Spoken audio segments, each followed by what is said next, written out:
kamakailan lang na usap-usapan ang kaganapan sa Miss Earth Philippines 2023. At naalala niyo pa ba itong babaeng ito?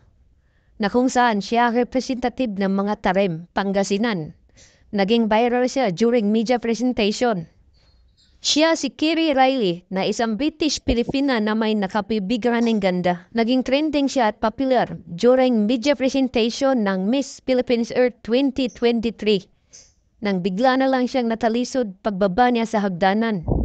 Si Kiri Riley ay nasa 20 years old na sa ngayon. Isa siyang Filipino-British beauty queen and model.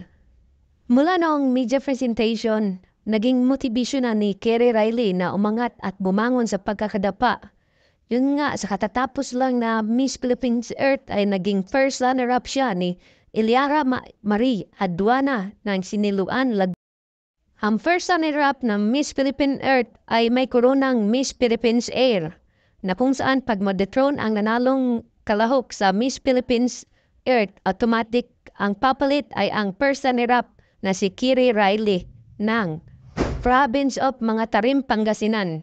Dati nang sumali ng beauty contest si Kiri Riley at naging top 8 siya sa Century Tuna Superbuds. Aktibo rin si Kiri Riley sa social media, lalo na sa Instagram, na may 44,000 followers, may 1,538 following at 314 posts.